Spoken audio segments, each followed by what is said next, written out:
Welcome back to Mac Talk Sports, and what a day of football we have today. It's day two of Euro 2004, and we have three amazing games to talk about. One game in Group A and the other two in Group B. So let's get right into it. The first game it's going to be in Group B. It's Hungary versus Switzerland, and it's a very important game, and it's a very interesting game as well, because for personally I think this is going to be one of the most interesting games of the group stages, because how the groups are made up, and especially after last night's Germany's win against Scotland and the way they thumbed it, it becomes very important for both of these teams to get a good start, because both of them are basically vying for that second position. Plus this time, because some teams are going to qualify as after still finishing third, so both of them would be hoping that they are one of those lucky teams.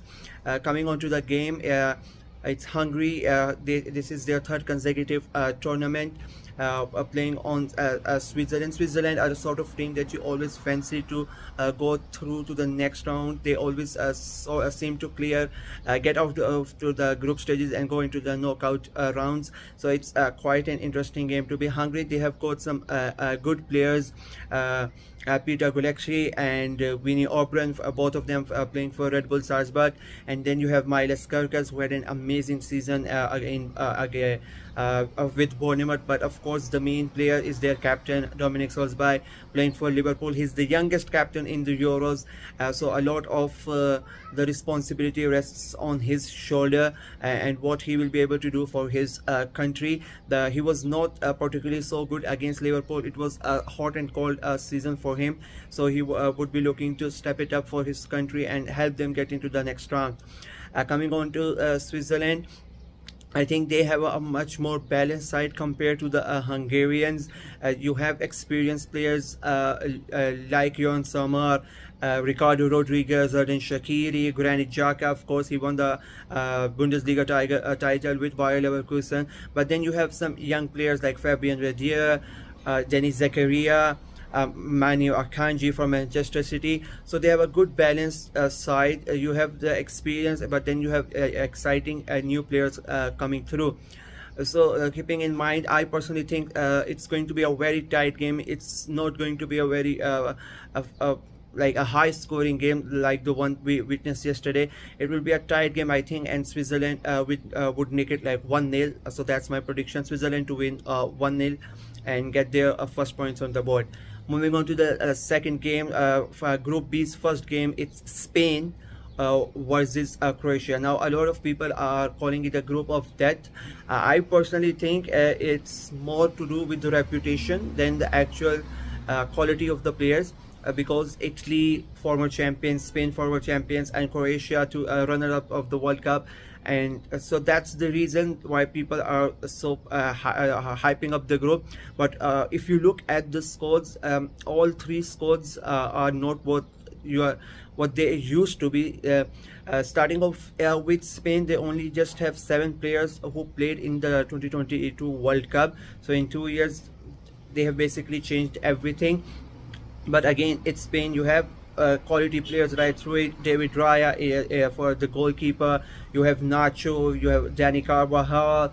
Laporte is there.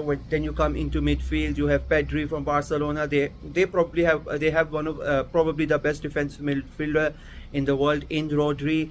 You come on to attack. You have exciting wingers in Nico Williams. You have Lamine Yamal, who is going to be the youngest player ever to play in the Euros. Then you come attack. Joselu is there, who has changed, completely transformed his life, his career since he came to Real Madrid. And then again, captain Alvaro Morata. He has been in really good form in the qualifiers, in the friendlies as well, and he would love to take his form into the tournament and help his team qualify for the next round. I personally think the good thing for Spain is that they are not one of the favorites. They don't have that much pressure on them as compared to the previous years, when they would come into the tournament and everybody is expecting Spain to win and expecting them to do good.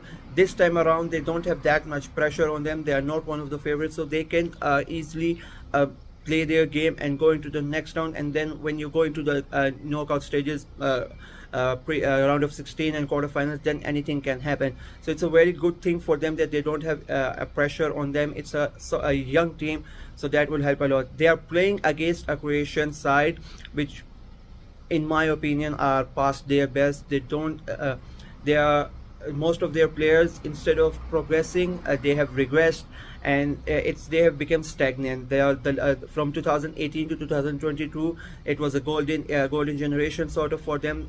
All of them, they played a great football, but now I just don't see it from Croatia, to be very honest, and I have tipped them to be the for my the flop team of the tournament. That's my prediction. I think they're going to do really bad, and I don't think they are going to qualify for the next round, even as the third team of the group. So that's my prediction.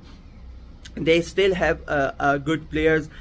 You have a Guardiola from Manchester City.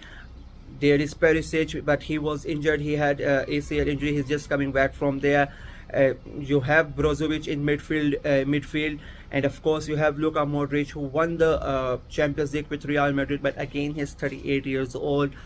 What more can he do? You can sense that it's coming to an end, and unfortunately for him, in my opinion, it's not going to be a happy ending as far as Modric and Croatia go, because I don't think they are going to have a very good tournament. And I think even tonight Spain are going to win it very easily. It's going to be a 2-0 win for Spain, in my opinion. The last game of the day is Italy versus Albania, and when I saw the Italian squad when they announced it, I've been watching football for about 20 years, and I think this is the worst Italian squad to ever come into a tournament, whether it be a World Cup or Euros. That squad is really underwhelming. A lot of people are going to say that the same things were said about the squad in 2020, but they need to realize they had Bonucci, they had Chiellini, they had Verratti, they had Insigne at that time. They had experienced players who had won it all, who had done it all. This time around, you don't have that spark in the Italian team. Like, there is no excitement, and even they did not qualify for the 2022 World Cup. Even for qualifying for the Euros, there was so much happening in the background. Mancini left midway through, then the new manager came in, Spalletti. He's trying to do something. He even said that he's trying to going to play 3-4-2-1, which you don't associate with Italy, because they are your normal 4-4-2. That's what Italians like to play. So it's not really looking that good for the Azzurri. So yeah, I don't think they are gonna do that well in the tournament as well. They might go into the next round, because I think Croatia are even worse than Italy. But yeah, they have good players in the squad, but I don't think they can do that really that much. They have Donnarumma, Andrea Cambiaso is there, Matteo Darmian, Giovanni Lorenzo is there. Then in midfield, Jorginho, Scamacca from Atlanta. They just won the Europa League. Then you have Stephen El Shaarawy. That they are players, but it's not connecting. There is not something that is clicking for Italy, and I think it's going to continue in the tournament as well. Luckily for them that their first game is against Albania. You really got a feel for Albania. They get drawn into this group, and as much as Italy and Croatia and even Spain to some extent are not what they used to be, you expect all of them to defeat Albania. So you got to feel really bad for Albania, but you never know. Albania, they are gonna play with their hearts out, full of passion, full of excitement, representing their country. They're gonna give it their all, but I still think they're gonna come up short. It's not going to be that much of an easy victory for the Italians, but I still think they will get over the line, and I predict a 2-1 victory for Italy. So yeah, these are my 3 predictions for today, and after I will give the review after all the games have been done. Please let me know what you guys think in the comment section. Do you agree with my assessment of Italy and Croatia, or do you think I am completely wrong? And please like and subscribe my channel. Until the next video, bye bye.